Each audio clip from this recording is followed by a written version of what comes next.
Dito guys, sabi ng idol dito, huwag kayo maglalaro ng 1 to 3 AM ng solo arcade. Puta mga kakampi, may sariling mundo. 5 blue streak na ako, hype na ng lalasa mythical honor. Mas gusto ko pa kakampi mga epic. Hindi totoo yan, fake news lang yan. Ganyan lagi oras ng laro ko, 2:45 AM ng madaling araw. A few moments later. Huwag kayong maniwala dun guys. Okay ang mga player sa 1 to 3 AM. Ayan, may mga naliligaw. Tapos tingnan mo yung Melissa guys. Iniwan nyo yung lane niya sa gold lane, yung Iritel. Andito siya, sa mid. Tapos, hindi na pang clash, susugod pa yan, magdadash in pa yan sa kalaban. O, diba? Ang tatalino. Talino mo yan!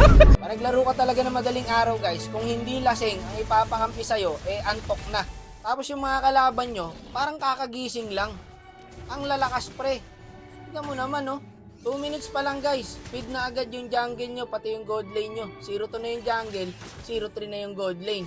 Kaya kung may plano kayo guys na mag solo RG ng ganitong oras, itulog nyo na lang Kinabukasan na kayo maglaro. Ipagpaliban nyo muna guys. Kasi sayang lang ding oras kung ilalaro nyo ng ganitong oras. Malulose streak lang kayo guys, promise. Gagi ka, hindi ako nakapokus, andito na pala. Teka lang madam, di makapokus Yung core nyo, tamang pahabol lang sa kalaban. Feeling nila kaya nila lagi sarili nila Ganyan sila maglaro. O eto pa yung Melissa. Akala niya siguro siya jungle nagpa-farm. Mag-lane ka boss, may lane ka. Kawawa sa inyo. Walang yan na yan. Wala na, pid na 0-5 na yung Melissa. Ayan. Ang gusto niya mga yan, magso-surrender na. Isa pa tong Granger, ang masama nito, magkaduo pa tong dalaw Isipin nyo guys 8 minutes sa third tower na kami nagka-clash. Ganyan kalulupit ang mga player sa 1 to 3 AM. Tsaka tuloy-tuloy ang clash dito guys, hindi natatapos. Kaya kailangan, gising na gising ka dito. Eto, may chance na kami mag-lord. Tas napitas pa yung Iritel. Ayan lamang na kami, 4v5. Tignan mo ang gagawin. Mariretrihan pa kami. Ang masama pa lalo, nakuha na ng kalaban yung lord. Naubos pa kami. Ang galing. Ang hirap na ito guys, baog yung core nyo, pati yung gold lane nyo. Wala libre lord lagi ito. Buti na lang kamo, pang dep yung hero ko guys. Kahit ilang lord makuha ng kalaban, kayang-kayang madep.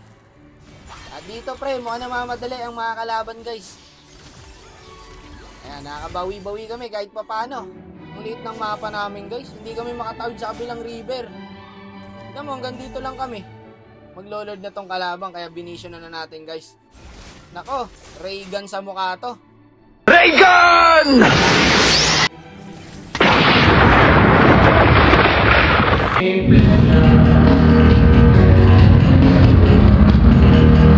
Buti nasilat pa natin yung Lord Par. Lumbay ang kalaban. Ayun tumataba yung silong. Marunong yung silong dito guys Putos dyan sa silong na yan guys. Yan lang ang katulong ko dito. Masipag sumegway mamaya guys. Tingnan nyo galawan yan. Itong Granger, wala ka nang aasahan dyan. Kita mo, puno buhay, siya pa namatay. Napid din kasi yung Granger guys, kaya hindi rin talaga siya makakasabay dyan. Taba na ito, ang kate. May Cyclops pa Sayang, nabuhay pa. Tingin ng Melissa to, lakas ng tama, nandun na naman. May sariling mundo talaga kayo. Immune na sila par, hindi sila nakakaramdam, napid na sila. Wala, hindi pumapasa sa isip nila yung Pid na ako, kailangan ko mag-play safe. Walang ganun Tingin na, pag pid dito, lalong napipid Tatry ko pa sanang kunin yung Lord doon, kaso cooldown yung ulti natin kanina Natatapang talaga Ikaw na lang ang mapapabak Dumidistansya lang ako guys, kasi pag hindi mo tinulungan yung mga tatrash talking ka pa Sabihin, nanonood ka lang. Ito pa isa guys yung Granger, magkainuman yata itong dalawa lasing yata parehas to Ang ina. Isa lang ang galaw guys, di ba? Walang naiba. Ito, contest ulit natin. Pang! Sayang, malayo pa. Kung tinagalan ko ng konti, kuha sa 2-9 na yung Granger, 3-9 na yung Melissa.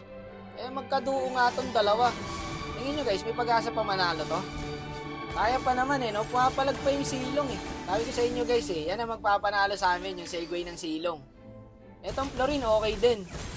Yung Granger, nagpahabol na naman Kupal talaga. Parang naghahanap siya ng kalaban, tapos papabulin niya. Kita mo? Effective pala yung galawan niya Kasi dito guys, nahuli namin yung dalawa. Ubos kalaban. Kaya ng ento pre. Sa Warin, nanalo pa kami. Ngayon, 10 seconds na lang may Lord na. Sumugod pa mag-isa yung Granger doon. Kailangan na namin i-direct to. Kahit wala siya, bahala ka, wag na mag-Lord, dito na. Kaya na to, matagal pa naman mabuhay yung dalawa eh. Pinilit na namin guys, kasi 3 lang naman to, tas 4 kami. May mapitas lang na isa dito, end na to eh. Ayun na nga, endable na to. Lock tower na kay Silong to par. Ayun no, nanalo pa. May nakakampiring Silong na matino. Shoutout sa Silong na to guys, pati sa Florin. Etong dalawa na to, wala talaga, magkalaro yan dalawa na yan. Parehas pa ng decks guys oh. Confirm yan par. Pagkainuman yan dalawa na yan.